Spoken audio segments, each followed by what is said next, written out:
Olá, hoje em nosso canal Sabedoria para Viver, estaremos tratando de um tema que eu creio ser muito pertinente para os dias que estamos vivendo. Afinal de contas, a ansiedade está aviltada, o medo exacerbado, questões de enfermidade, muitas famílias que perderam seus entes queridos. Talvez você que me assiste neste momento tenha uma perda em sua casa, em sua família. Isso traz dor, isso traz constrangimento e, por certo, gera medo e ansiedade. Daí a relevância de trabalharmos esse tema, vencendo a ansiedade e a depressão. E para que nós possamos desenvolver esse tema, eu quero trazer à luz aqui um texto do apóstolo Pedro, na primeira carta dele, primeira carta de Pedro, capítulo de número 5, no verso de número 7, ele diz assim, lançando sobre ele toda a vossa ansiedade, porque ele já tem cuidado de vós. Pois bem, todos sabemos como que é sentir medo quando somos confrontados pelas crises e conflitos cotidianos. É natural, até podemos dizer, ficarmos ansiosos antes dos resultados de uma entrevista de emprego, a proximidade de um vestibular ou de um concurso, não é mesmo? Preocupados ante a espera dos resultados de um exame de saúde. Quantos, talvez agora me assistindo, já sentiu o peito apertar, o coração palpitar acelerado, algo parecido com vertigens, e que revelou-se ser uma síndrome de pânico, cerceando a sua vida social, seja pessoal ou coletiva. Quantos estão sofrendo de insônia, preocupados com tudo e com todos, se preocupam até em ficar preocupados, chorando sem motivos, achando que nada vai dar certo, que tudo vai se desmoronar. Há que se falar, entretanto, que o medo e a ansiedade são tão normais quanto comer, dormir, respirar. O medo e a ansiedade fazem parte da vida. Na verdade, não sei se seria possível viver sem o medo e a ansiedade, tanto que fazem parte da vida. E há, sim, pontos positivos, como diz o ditado, para todo ponto de vista, à vista de um ponto. O medo, por exemplo, nos avisa de um perigo iminente, não é mesmo? Sentir-se ansioso, por outro lado, pode até mesmo motivar uma pessoa. A questão aqui são os excessos desses sentimentos que podem e, na verdade, são nocivos para a nossa vida, para a nossa saúde, para o nosso bem-estar. Estou me lembrando aqui de um livro de Max Lucado chamado O Fim da Ansiedade, quando ele escreve que a ansiedade é como se fosse uma tempestade, uma chuva, uma tempestade de meteoros do tipo e se? Não é mesmo? E se? E se chover? E se não chover? E se eu colocar blusa? E se eu não colocar blusa? E se eu for andar e doer? E se eu for? E se eu não for? E se eu ficar doente? E se eu não ficar? E se eu tomar a vacina e ela der uma reação adversa? Mas e se eu não tomar? É uma tempestade de e se. Agora, preste atenção. Ansiedade e medo São, no máximo, primos, mas não irmãos gêmeos. Tem uma diferença muito grande aqui entre medo e ansiedade. Enquanto o medo vê uma ameaça, a ansiedade imagina as possibilidades que poderiam acontecer. O medo resulta em uma luta ou fuga, já a ansiedade cria destruição e depressão. A ansiedade, ela leva o nosso sono, ela consome a nossa energia e o nosso bem-estar. A questão é, como é que nós podemos, não é criar uma simbiose, não é aprender a viver com isso, principalmente com esses sentimentos aviltados dentro de nós. Como que é possível vivermos aqui neste planeta, aqui no nosso país, na nossa cidade, com todas as situações e mesmo assim experimentarmos harmonia e paz? É possível? Sim, é possível. E o apóstolo Paulo, na carta aos Filipenses, capítulo de número 4, dos versos 4 ao 8, preste atenção na leitura, ele diz assim: alegrai-vos sempre no Senhor, outra vez digo, alegrai-vos. Seja a vossa moderação conhecida de todos os homens, perto está o Senhor. Não andeis ansiosos de coisa alguma, em tudo, porém, sejam conhecidas diante de Deus as vossas petições, pela oração e pela súplica, com ações de graças. E a paz de Deus, que excede todo entendimento, guardará o vosso coração e a vossa mente em Cristo Jesus. E finalmente, irmãos, tudo que é verdadeiro, tudo que é respeitável, tudo que é justo, tudo que é puro, tudo que é amável, tudo que é de boa fama, se alguma virtude há e se algum louvor existe, seja isso o que ocupe o vosso pensamento.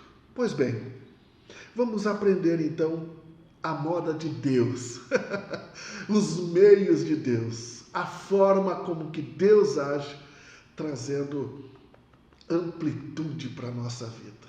Vamos aprender? Primeira lição que nós podemos destacar aqui é justamente a do verso de número 4. Alegrai-vos, outra vez vos digo, alegrai-vos. O que ele está querendo dizer com isso? Celebre a bondade do Senhor. Alegrem-se sempre no Senhor. Isso é fundamental. Nós não estamos falando de um sentimento, mas em uma decisão em confiar que Deus existe, que Ele está no controle e que Ele é bom.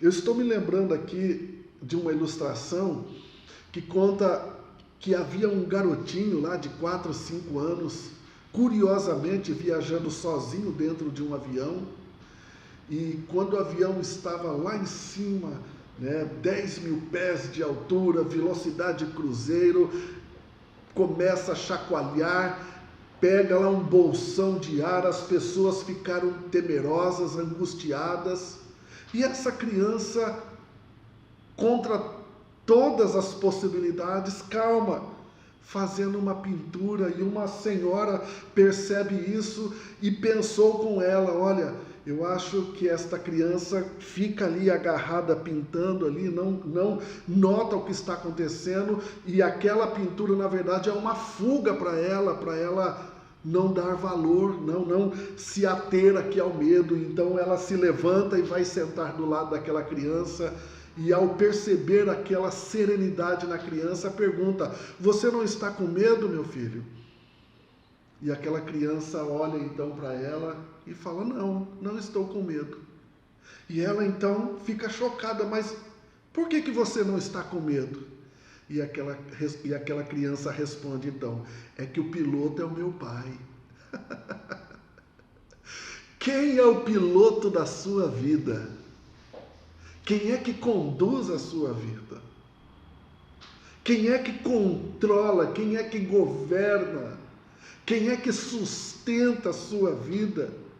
Entenderam agora por que o apóstolo Paulo diz: celebrem a bondade do Senhor, porque a sua bondade e a sua fidelidade e a sua misericórdia duram para sempre. Alegrem-se sempre no Senhor. Sim, a paz está sim ao nosso alcance. Guarde isso, não pela falta de problemas, mas por causa da presença de um Deus que é soberano. Uma segunda lição que nós podemos aprender está aqui no verso de número 6, quando ele diz: não andeis ansiosos de coisa alguma. O que o apóstolo Paulo está nos ensinando? Em tudo, porém, sejam conhecidas diante de Deus as vossas petições. O que ele está dizendo? Peçam ajuda a Deus. Peçam ajuda a Deus. Apresentem os seus pedidos a Deus. Sejam conhecidas diante de Deus as vossas petições. Não fique encolhido. Não fique disperso, não fique fitando os problemas, as situações, imaginando consequências. Não! Apresente diante de Deus.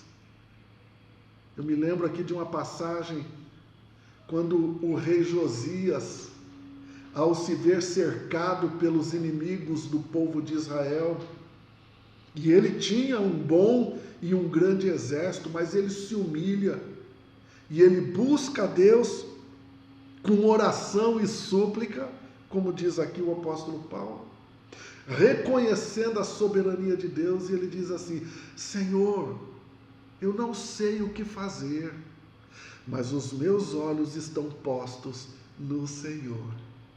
E o texto diz que foi grande o livramento que Deus operou no meio do seu povo. Uma oração tão simples, não é mesmo?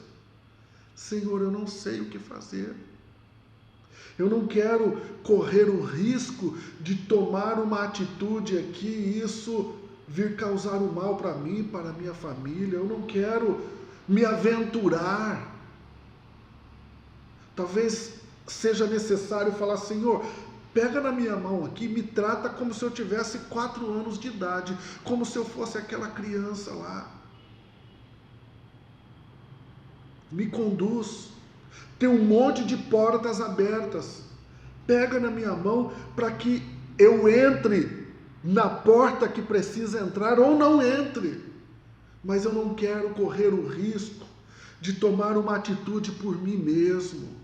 Eu não sei o que fazer, mas os meus olhos estão postos em Ti. Peçam ajuda a Deus. Apresentem os seus pedidos a Deus. Uma terceira lição que nós aprendemos aqui, continua aqui no verso de número 6, porque ele diz: sejam conhecidas diante de Deus as vossas petições pela oração e pela súplica, com ações de graças. Ou seja, é levar as nossas preocupações a Ele. O que é que te preocupa? Talvez você já falou das tuas preocupações para tua mãe, para o teu pai, para tua namorada, para tua esposa, para o teu esposo, para o teu filho, para o psicólogo, para o terapeuta, já falou para todo mundo. A questão é, você já falou para Deus: Senhor, senta aqui do meu lado, tem uma coisa aqui apertando o meu coração, tem uma coisa aqui trazendo palpitação nociva para mim, eu preciso abrir o meu coração, eu preciso conversar contigo. É uma catarse, uma cura, uma restauração interior. Leve as suas preocupações a Ele. Não espere, com ações de graça. Sabe por quê? Lembra lá do apóstolo Pedro, porque Ele já tem cuidado de vós. Se você está aqui me ouvindo, a misericórdia já se renovou na sua vida. Você já experimentou um presente maravilhoso, que é a oportunidade de recomeçar com ações de graças. Com ações de graças. Finalmente, ele diz assim, lá no verso 8, pense em coisas boas. Gente, cuidado com as notícias, cuidado com o jornalismo, cuidado. Vocês já perceberam que qualquer jornal das principais emissoras, cada 10 notícias, 9 são de coisas ruins? Já pararam para prestar atenção nisso? Sabe por quê? Porque isso te cerceia. A notícia ruim gera ansiedade. E você começa a se alimentar, a tua alma começa a se alimentar daquilo. Uma notícia boa não gera tanto estrago quanto uma notícia ruim. Você fica doente. Você fica prisioneiro daquilo, você não vê a hora de ter novamente para você poder ficar olhando aquilo ávido, parecendo aquele filme de terror que, né, você tampa, mas fica... Minha irmã, eu lembro que quando passava alguma cena, não precisava nem ser filme de terror, mas alguma coisa que ela poderia ter medo, o que ela fazia? Ficava vendo, mas tampava os ouvidos, para que aquela música de tensão não tirasse a paz e gerasse um medo incontrolável nela. Cuidado. Você pode ouvir uma notícia dizendo, olha, nasceu a criança de alguém, um filho, é bonito, você... gostoso de ver, não é mesmo? Uma notícia boa. Mas se falar assim, morreu, vítima disso, aconteceu aquilo, é como que se você entrasse naquela... Você começa a sentir a dor daquela pessoa, você começa a sentir a pressão daquela pessoa. E isso vai te aprisionando, isso vai te cerceando. Isso é como se diz, é um golpe, né? Uma tática do marketing para te aprisionar mesmo, para você ficar ali cativo assistindo o que está passando. Não é isso, está dizendo, pense em coisa boa. O profeta Jeremias diz, eu quero trazer à memória o que pode me dar esperança. Para de ficar transmitindo mensagem, mandando mensagem pelo Facebook. Morreu mais quanto? Não precisa. Tem um monte de gente dizendo, e quem quiser saber, é só entrar ali nos sites oficiais que falam quanto transmite coisa boa, pensa em coisas boas. Olha o que ele diz, finalmente, irmãos, tudo que é verdadeiro, tudo que é respeitável, tudo que é justo, tudo que é puro, tudo que é amável, tudo que é de boa fama, se alguma virtude há e se algum louvor existe, seja isso que ocupe o vosso pensamento. Sabe qual que é o resultado? Para responder aquela nossa pergunta, é possível vivermos nos dias que estamos vivendo, experimentando harmonia, felicidade, alegria e paz? Sim, a resposta é sim, está aqui no verso de número 7. E a paz de Deus, que excede todo entendimento, guardará o vosso coração e a vossa mente em Cristo Jesus.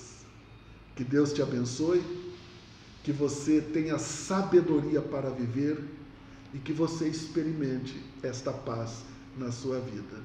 Fique na paz.